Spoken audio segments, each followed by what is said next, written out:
அடுத்த பாடல் 1796. இந்த பாடலும் அதோடைய தொடர்ச்சி தான். வல்லானே அப்படின்னு முடிச்சாரு. இங்க தானே அறியும் அப்படின்ற வார்த்தை வேறாக இருக்கின்றது, ஆனால் பொருள் அங்கிருந்து தான் ஆரம்பிக்கின்றது. தானே அறியும் வினைகள் அறிந்த பின். அப்போ இறைவன் உள்ள இருந்து சொல்லி கொடுக்க ஆரம்பிக்கிறார். ஏதோ ஒரு வகையில சொல்லி கொடுக்க ஆரம்பிச்சுட்டாரு. அவரை சார்ந்து இருக்கிறாங்க, இறைவனை அவர் உணர்ந்துடுறாரு இல்லையா? தெரிஞ்சுக்க முடிஞ்சது பின்பாக. அப்ப இறைவன் உள்ள இருந்து சொல்லி கொடுக்குறாருல, வேற என்னெல்லாம் சொல்லி கொடுக்குறாருன்னா, அவருடைய பிறவிக்கு காரணமாக இருக்கக்கூடிய அத்தனையும் எது எது என்பதை அவருக்கு உணர்த்துகிறார் முதலில். இப்ப நமக்கு என்னென்னலாம் வினை இருக்குன்னு கேட்டா நமக்கு தெரியாது. நம்ம அனுபவிக்கும் போது மட்டும்தான் தெரியும். நாளைக்கு என்ன வயிறு வலி வருதா, ஜுரம் வருதா, என்ன வரப்போகுதுன்னு நமக்கு தெரியாது. நாளைக்கு வருதா, அடுத்த மாசம் வருதா, ஒரு வருஷம் கழிச்சு வருதா, ஏதோ ஒரு சிறு நோயாவது நிச்சயமா வரத்தானே வரும் இன்னைக்கு இருக்கக்கூடிய கலியுகத்துல. அது வினைகள் தான். ஏன் வருதுன்னு தெரியாது, எதுக்கு வருதுன்னு தெரியாது, எப்போ போகணும்னு தெரியாது. ஒரு நாளையும் போகலாம், 10 நாளையும் போகலாம், நமக்கு தெரியாது. ஆனால் யார் ஒருவர் இந்த இறைவன் அந்த திருவருளை நம்பி அந்த உள்ளுக்குள்ள அறிவு வடிவா பிஞ்சைக்கன் இருக்கார் இல்லையா, அவரை சார்ந்து இருக்கும்போது இறைவன் என்ன பண்றாரு, இந்த பிறவியெல்லாம் நிலையை கொடுக்குறாரு இல்லைங்களா? கொடுக்கறதுக்கு முன்னாடி அவரது வினைகளை போக்குறாருன்னு சொன்னோம். ஆனால் இறைவன் நின்றுட்டு இந்த அவன் பாவெல்லாம் அப்படியே ஒரு ஒரு அழுக்க ஈர துணியை வச்சு அழிச்சு தொடச்சிட்டு போற மாதிரி போறது இல்லை. முதல்ல அவருக்கு உணர்த்துறார். பாரு, உங்ககிட்ட எவ்வளவு வினைகள் இருக்கின்றது என்பதை உணர்த்துகிறார். உணர்த்தியதோடு மட்டும் அல்லாமல் அதை நீக்குவதற்கான ஒரு வாய்ப்பையும் அங்கு ஏற்படுத்தி கொடுக்கின்றார்.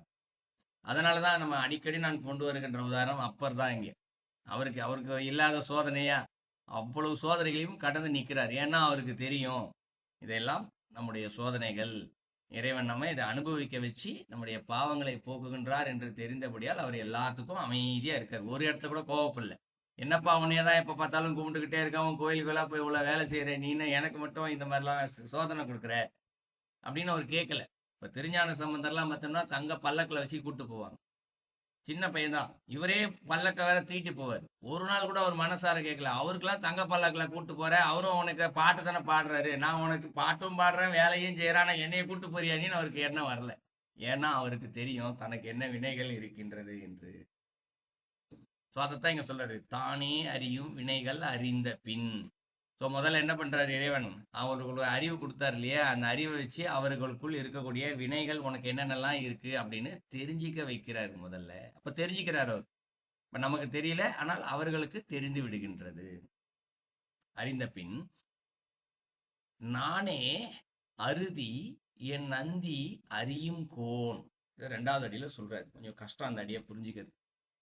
நானே அறுதி அப்படிங்கிற நானே என்று சொல்லப்படுவது இந்த உடம்போடு இருக்கக்கூடிய உயிர். இப்போ ஒரு அடியார் இருக்காரு. இப்ப நம்ம பாடல திருவருள்லாம் முதல் பாடல்ல இருந்து ஒரு 4 பாட்டு பார்த்துருக்கோம். 4 பாடல்ல இருக்கபடி ஒருத்தர் நடந்துக்கிறாருன்னு வச்சுக்குவோம். அவருக்கு அவருடைய வினைகள் என்ன என்னவென்று அவருக்கு தெரிஞ்சிடும். எப்படி தெரியுது? இறைவன் தான் உள்ள இருந்து சொல்லி கொடுக்குறாரு. இந்த பிஞ்சகன்னு சொல்லக்கூடிய இறைவன் தான் சொல்லி கொடுக்குறாரு. அப்போ அவருடைய உடம்பு இருக்கு இல்லையா, அந்த உடம்புக்கு அறுதி அப்படிங்கிறாரு. அறுதினா என்ன? ஒரு வரையறையை வகுத்து கொள்ளுதல் தான் அறுதி. குறிப்பிட்ட முறைகள், ஏதோ ஒரு முறை இருக்கு, அதை வகுத்து கொள்வது அந்த உடம்பு. இப்ப இந்த உடம்புக்கு ஒரு வரையறையை வகுத்து வச்சிருக்கு. என்ன வரையறையை வகுத்து வச்சிருக்கு? இப்ப நம்ம நிக்கிறோம், ஒரு மனிதன் 5 அடி இருக்கிறான். அப்ப கை ஒரு 1.5 அடி வரும். அப்ப அவன் நின்னான்னா 6 அடி 7 அடிக்கு மேல இருக்க பொருளை தான் எடுக்க முடியும். அதுக்கு மேல இருக்க பொருளை எடுக்க முடியாது. ஒரு ஸ்டூலோ ஏணியோ போட்டு தான் மேல இருக்கக்கூடிய பொருளை எடுக்க முடியும். இதான் வரையறை இல்லைங்களா? அதுபோல இப்ப இவருக்கு வினைகள் தெரிஞ்சு போச்சு. வினைகள் தெரிஞ்சு போனதுக்கு பின்பாக அதை என்ன செய்யணும்? நீக்கணும். அவரால் ஒரே நாள்லையும் நீக்க முடியும்.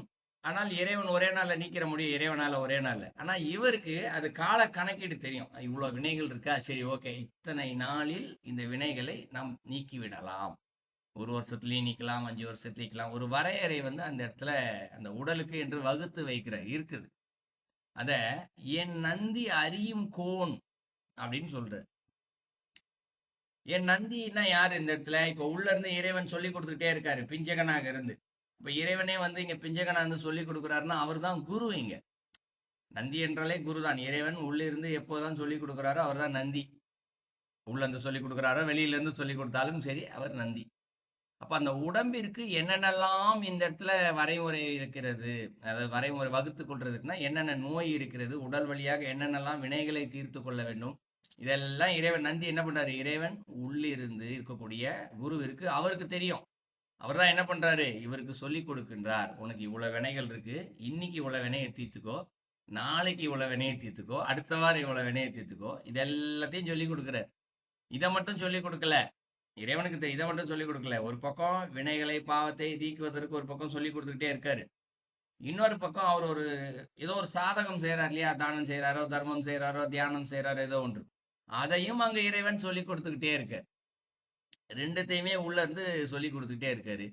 எப்படி சொல்லி கொடுக்குறாருன்னா, இறைவனுக்கு இதையெல்லாம் தெரியும், இறைவனுக்கு எனக்கு தெரியும், அவரு தான் இந்த இடத்துல நமக்கு துணையா இருக்காரு. அறிவே துணையாம் என்னன்னு சொன்ன பாருங்க. இறைவன் பிஞ்சகனா இருக்காரு, நந்தியா இருக்காரு, அறிவாகவும் அவர்தான் இருக்கின்றார். அவரே துணை என்று பற்றி கொள்ளும் போது அவர் இந்த இடத்துல எல்லாத்தையுமே அவருக்கு சொல்லி கொடுக்கிறாரு. இந்த இடத்துல கோன் வேற சொல்றாரு. கோன்னா தலைவன், நந்தி அறியும் கோன் அப்படிங்கிறாரு. கோன் என்றால் தலைவன். அந்த இறைவனே இங்கு தலைவனாகவும் இருந்து கட்டளை இடுகின்றார். இப்ப குருன்னா ஆசிரியர் பள்ளிக்கு வராரு, மாணவர்களை இதெல்லாம் படிங்கள் அப்படின்னு சொல்லிட்டு போயிடுறாரு, ஆசான்னு சொல்லுவோம் இல்லையா. அவன் படிச்சானா இல்லையா தெரியாது, நாளைக்கு வந்து அடுத்த நாள் தான் வந்து பார்ப்பார். ஆனால் இங்க குருவா, இந்த இறைவனே குருவாக வந்து அந்த நந்தியாக வந்து நின்று சொல்றாரு இல்லையா. சொல்றது மட்டும் இல்ல, கட்டளையிடுவார். நீ இதை செய்தே ஆக வேண்டும் என்று கட்டளையிடுவார்.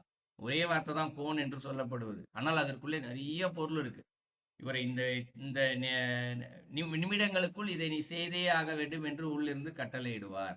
செய்யலைன்னு வச்சுக்குவோம், அதற்கு தண்டனையும் கொடுப்பார். திருமந்திரத்துல ஒரு பாடல ஒரு குறிப்பிட்ட வாசகம் ஒன்று சொல்லுவார். பக்தர்களாக இருக்கும் வரை அவர்களுக்கு இறைவனது அருளானது மலை போல் கொட்டிக்கொண்டே இருக்கும். ஆனால் அதே நேரத்தில் அவர்கள் எப்பொழுது சீடர்கள் ஆகிறார்களோ அப்பொழுது கோலே பேசும் அப்படின்னு ஒரு விளக்கம் ஒன்று கொடுப்பார். கோல் பேசும்னா என்ன, தண்டனை கிடைக்குமா இந்த இடத்துல. கோல் என்பது குச்சி அடிக்கிறது, கோலே பேசும், ஸோ தண்டனையானது கிடைச்சிக்கிட்டே இருக்கும் அப்படின்னு சொல்லுவார். அந்த மாதிரி இங்க கோன் என்ற வார்த்தைக்கு பொருள் அதான். இறைவன் உள்ளிருந்து குருவாக இருந்து எல்லாம் சொல்லி கொடுக்குறாரு. சொல்லி கொடுத்துட்டு செய்யலைன்னு போனா சும்மா விட்டுற மாட்டாரு, அதற்கான தண்டனையும் அங்கு கிடைக்கும். அத 2வது அடியில சொல்றாரு. 3வது அடியில ஊனே உருக்கி உணர்வை உணர்ந்த பின் அப்படின்னு சொல்றாரு. ஊனே அப்படின்றாரு. ஊனேன்னா, ஊன் என்றால் உடம்பு. இந்த ஊனை உருக்கி அப்படிங்கிறாரு. ஸோ இதை 2 வகையா புரிஞ்சுக்கலாம் உருக்கி என்று சொல்லப்படுவது. ஒன்று, இறைவன் எவ்வளவு பெருங்கருணையாளனாக இருப்பார். அவருக்கு வினை என்ன இருக்குன்னு சொல்றாரு, அதை எப்படி போக்குறதுன்னு சொல்றாரு. அதற்கு மேலாக கட்டளையிட்டு அவர்களை பார்த்துக்கும் செஞ்சே ஆகணும்டான்னு பக்கத்துல உட்காந்துக்கிட்டே இருந்து செய்யவும் வச்சிடுறாரு. அப்ப இவ்வளோ ஒரு அன்பின் வடிவமாக இருக்கக்கூடிய இறைவனை ஒருத்தர் அனுபவிக்கிறாருங்க. அப்ப என்ன ஆகும் இந்த இடத்துல, அவருடைய உடம்பெல்லாம் உருகும். அப்படியே ஆகா, அப்படியே சாதாரணமா ஒரு பயம் வந்துச்சுன்னா உடம்பெல்லாம் நடுங்குது இல்ல, உடம்பெல்லாம் நடுங்கி பதறது இல்ல உடம்பு. அது மாதிரி யாராவது ஒருத்தர் ரொம்ப நாள் கழிச்சு பார்க்கறோம்னா உடம்புக்கெல்லாம் ஒரு உணர்வு வரும். உடனே போய் அவங்கள போய் அப்படியே ஹக் பண்ணுவாங்க, கையை பிடிச்சிக்குவாங்க, வந்துட்டீங்களே உட்காருங்கன்னு சொல்லி அவ்வளோ தூரம் உடம்பெல்லாம் ஒரு சிலிர்க்கும். அன்பு பாசத்துடைய வெளிப்பாடு. இப்ப இறைவன் இவ்வளவு தூரம் செய்யறாருன்னா அந்த உடம்பு எப்படி உருக்கும், உடம்பு ஃபுல்லா இறைவனது அந்த அன்பை அருளை உணர ஆரம்பிக்கும். அதான் ஊனே உருக்கி. இது ஒரு பொருள். இன்னொரு பொருள், உடம்பு மட்டும் இங்க உணரல, மனமும் சேர்ந்துதான் அதற்குள்ளே உணர்கின்றது. அந்த அன்பின் பெருக்கை வந்து உணருது. அன்பை பெருகிருச்சுன்னா கண்ணுல இருந்து தானா தண்ணி வரும் இந்த இடத்துல, அது உடம்புக்குள்ள தான் வரும். ஆனால் உணர்வது இங்க மனமும் இங்கு சேர்ந்துதான் உணர்கின்றது இந்த. ஸோ ஊனே உருக்கி. அப்போ உடம்பும் ஒரு விஷயத்த தெரிஞ்சுக்குது, மனசும் ஒரு விஷயத்த தெரிஞ்சுக்கிறது மட்டும் இல்ல, உணர்வு ரீதியாக அடுத்த இடத்துக்கு போகுது. உணர்வு ரீதியாக உடம்பெல்லாம் அன்பை உணர்ந்து பதறுது. பதறுனா பயத்தினால் வர்ற பதற்றம் கிடையாது. அடுத்து உணர்வை உணர்ந்த பின் அப்படிங்கிறாரு. உணர்வுன்னா என்ன, இப்ப நான் ஒரு உணர்ச்சி நிலை சொன்னேன் இல்லைங்களா, உடம்பு உணரும் மனசு உணரும் அப்படிங்கிறோம் இல்லையா. அந்த உணர்வை உணர்ந்த பின், ஏற்கனவே உணர்ந்தாச்சு, அதுக்கு பின்பாடி என்ன உணர்றது அப்படின்னா, உள்ள இருந்து ஒரு அன்பு ஊற்று எடுத்து வருது இல்லையா, அப்படியே ஒரு உணர்வு நிலை உணர்து இல்லையா, அதுவும் இங்கு இறைவன் தான் என்று உணர்ந்த பின், அதையும் இறைவன் தான் கொடுக்கிறார். எப்படி இறைவன் சொல்லித்தான் கொடுக்கின்றார், சொல்லி கொடுக்கும்போது ஆகா என் பேரருளன் பெருங்கருணையாளன் என்று இறைவன் மீது அன்பு ஊற்றெடுத்து வரும் பொழுது, ஆகா இந்த அன்பும் இறைவன் தான் என்பதை அவர் இங்கு உணர்ந்து கொள்கின்றார். அந்த நிலைக்கு உயர்ந்த நிலைக்கு போறார். போன பின்னாடி தேனே அணையன் நந்தி தேவர் பிரானே அப்படின்னு சொல்றாரு. தேனே அணையன் அப்படிங்கிறது. அணையன்னா இறைவன் தான். அணையன் என்றால் இறைவன். அந்த இறைவன் என்ன செய்யறாரா, தாய் எப்படி இங்கு பாலை புகட்டுவாளோ அதுபோல் இங்கு இறைவன் இங்கு அமிர்தத்தை கொடுக்கின்றார். தேனே அணையன்றார். தேன் என்றால் அமிர்தத்தை குறிக்கும். இங்க அந்த அமிர்தத்தை இறைவன் கொடுக்கிறாராம். எப்படி கொடுக்கிறாராம் இந்த இடத்துல, அவருக்கு எவ்வளவு தேவையோ அவ்வளவையும் கொடுக்கிறாராம். உனக்கு இது போதும் அப்படின்னு சொல்லி கொடுக்கல. அவர் எவ்வளவு தூரம் விருப்பப்பட்டு கொடுக்குறார். அந்த அன்பின் ஊற்றுல உடம்பு உருகுது இல்ல, உடம்பு மனசு எல்லாம் இறைவன் உணர்ந்த ஒரு அன்புல உருகி அனுபவிக்குது இல்ல, அந்த நேரத்துல அவருக்கு அமிர்தத்தை திகிட்டா, எவ்வளவு அறிஞ்சினாலும் திகிட்டாத ஒரு அமிர்தத்தை அவர் என்ன பண்றாராம், கொடுத்துக்கிட்டே இருக்காராம். அப்ப இவர் இதை கொடுத்துக்கிட்டே இருந்துட்டு அதோட சும்மா இல்லை. இந்த இடத்துல என்ன சொல்றாரு, அடுத்து நந்தி தேவர் பிரானே அப்படின்னு சொல்றாரு. ஸோ இறைவன் வந்து என்ன பண்றாரா, இங்க குருவா இருந்து இவருக்கு சொல்லி கொடுத்தாரு. இவ்வளவு நேரில் எப்படி சொல்லி கொடுத்துருப்பாரு, ஒரு மனித அளவிற்கு தான் சொல்லி கொடுத்துருப்பார். 5வது படிக்கிற பையனுக்குன்னா ஆசிரியர் அவ்வளவுதான் சொல்லி கொடுப்பார்.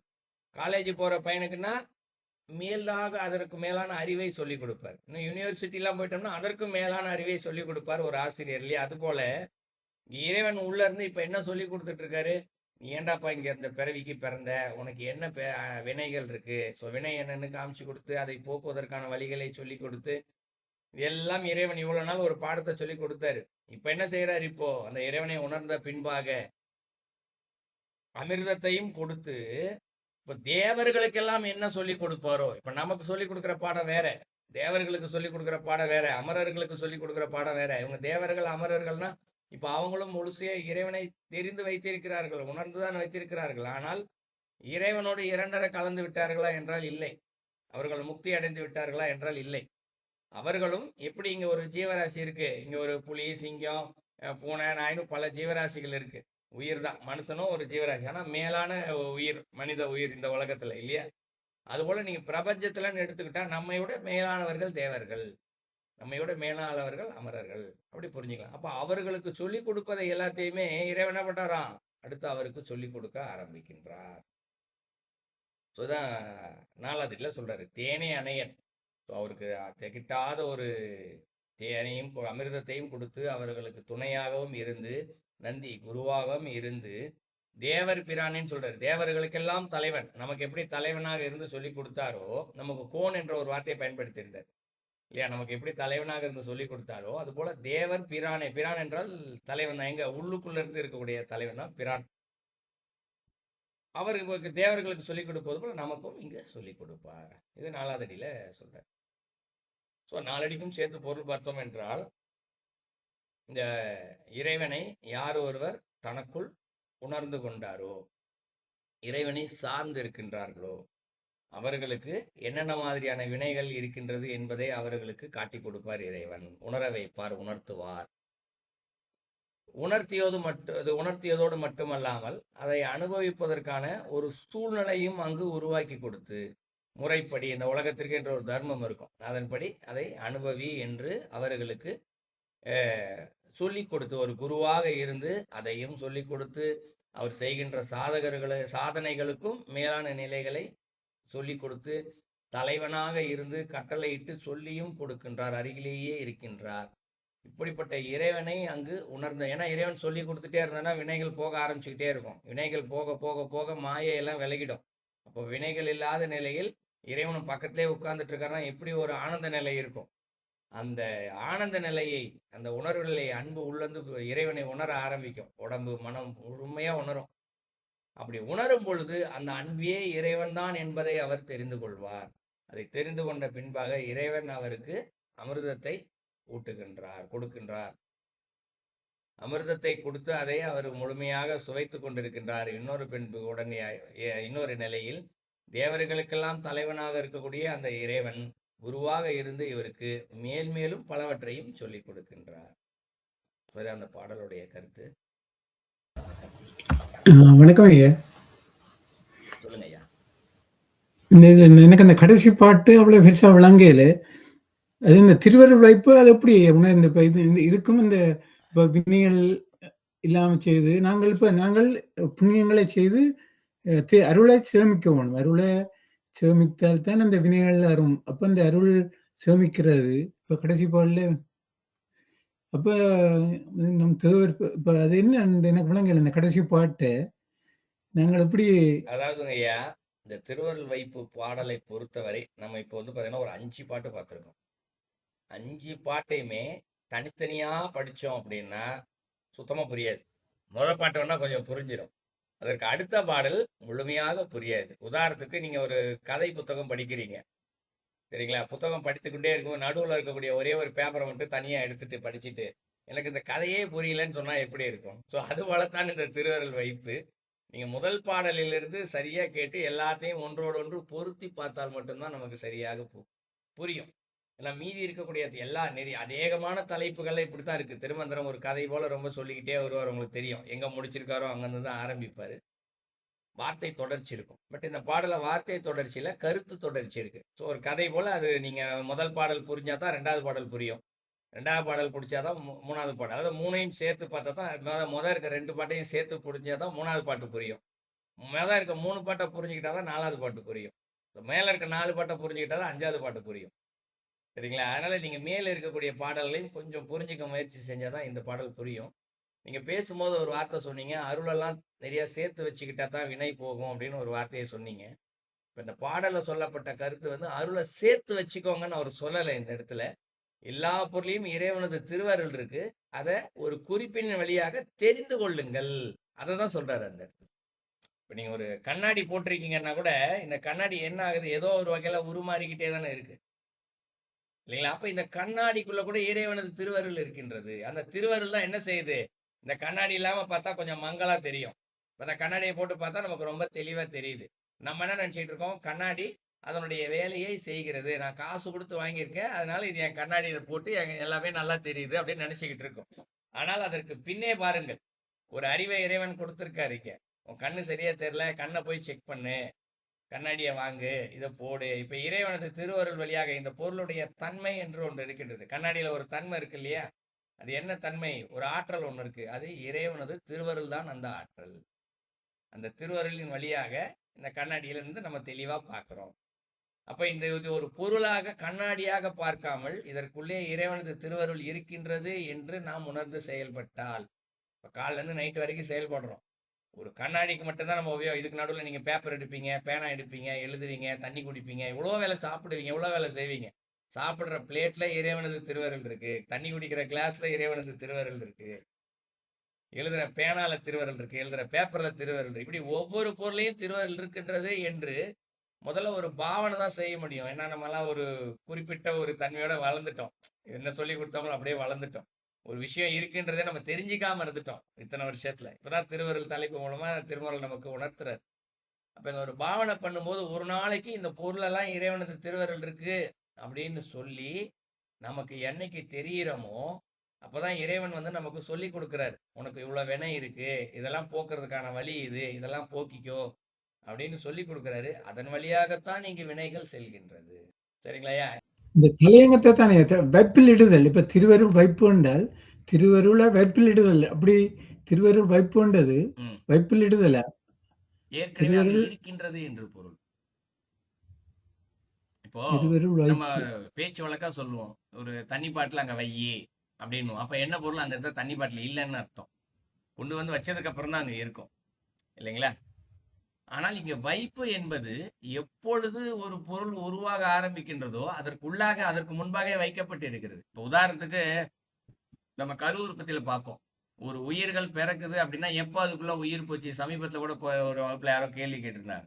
எப்பொழுது அது பயணப்படுகின்றதோ இல்லையா, அந்த செல்கள் எப்பொழுது பயணப்படுகின்றதோ அப்பொழுதே 25 தத்துவங்கள் அதனோடு சேர்ந்து பயணப்படுகின்றது. நம்ம திருமந்திரத்துல கரு உற்பத்தியில படிச்சிருப்போம், இல்லைங்களா? அப்ப பொருள் உருவாவதற்கு முன்பாகவே இறைவன் அந்த ஆற்றலை அதனோடு சேர்க்கின்றார், இல்லைங்களா? அந்த மாதிரி ஒரு பொருளையுமே இங்க இறைவன் என்ன பண்றாரா, அந்த பொருள் உருவாவதற்கு முன்னான ப்ராசஸ் ஸ்டார்ட் பண்ணும் போதே திருவருளை உள்ள வச்சிடுறாரு இந்த இடத்துல. அதுதான் வைப்பு என்று சொல்லப்படுது. இப்ப இந்த கண்ணாடி இருக்கு, நான் உதாரணத்துக்கு சொன்னேன். இது கண்ணாடி செய்து முடித்து விற்பனைக்கு வந்ததுக்கு பின்னாடிதான் விற்பனைக்கு வந்துச்சா, இதுக்கப்புறம் இதுல இந்த ஆற்றலை உள்ள வைப்போம் அப்படின்னு இறைவன் வைக்கல. கண்ணாடிக்கான மூலப்பொருள் எப்பொழுது உருவானதோ உருவாக்கப்படுகின்றதோ மனிதனுடைய அறிவினால் அப்பொழுதே உங்களுக்கு அதுக்குள்ள அருளை வச்சிடுறாரு. நாங்களும் உணர்வோம். ஆமா. நல்லது. மேற்கொண்டு வேறு கேள்விகள்? அப்படி நாங்கள் இப்ப இதுக்கு முதல் பாட்டிலேயே நாங்கள் சர்ச்சையில நாங்கள் உணராட்டிலும் அவர் உணர்த்துவார் என்று படிச்சினாங்கள் இதுக்கு முதல் பாட்டிலே. அதாவதுங்க ஐயா, முதல்ல தகுதியை வளர்த்துக்கிட்டா தான் உணர்த்துவார், சும்மா உணர்த்த மாட்டார். திருஞான சம்பந்தருக்கு இறைவன் வந்து ஞானப்பாலை கொடுத்தாரா, நமக்கு ஏன் கொடுக்கல? நம்மளும் குழந்தையா தானே இருந்தோம், நம்மளும் அம்மா அப்பான்னு அழுதுகிட்டு தானே இருந்தோம், நமக்கு கொடுக்கலையே, ஏன் கொடுக்கல? நமக்கு தகுதி இல்லை. அதனால எல்லாருக்கும் உணர்த்துவார் என்பது இல்லை. யார் ஒருவருக்கு தகுதி இருக்கிறதோ அவர்களுக்கு தான் உணர்த்துவார். அந்த தகுதியை வளர்த்துக்கிறது எப்படின்னா ஆரம்ப பாடல்கள் எல்லாம் நமக்கு சொல்லிக் கொடுக்குறாரு. ஸோ இப்போ அந்த பாடலில் சொல்லி கொடுக்கப்பட்டபடி என்ன கருத்து சொல்றாரு? கால்ல இருந்து என்னென்னலாம் பொருள் எடுக்கும், ஒரு தண்ணி குடிக்கிறதுக்கு பாட்டில் எடுத்தா கூட சரி, ஆகா இந்த பாட்டிலுடைய தன்மை என்ன? தண்ணீரை கீழே கொட்டாமல் பார்த்து கொள்ளுதல். என்னுடைய தாகத்தை தீர்ப்பதற்கு இது இவ்வளவு நேரம் தண்ணியை பத்திரமா அது பிடிச்சி வச்சுக்கிட்டு இருக்கு. அப்ப இறைவன் அதற்குள்ள ஒரு திருவருளை கொடுத்து எனக்கு அதை பயன்படுத்த கொடுக்கிறார். இப்போ ஒரு ஒரு பொருளையும் நான் இது போல பார்க்க ஆரம்பிச்சேன்னா அப்ப அந்த தகுதி தானாவே வந்துடுதாங்க இயற்கையா. நன்றி ஐயா, நன்றி. நல்லது நல்லது நல்லது நல்லது.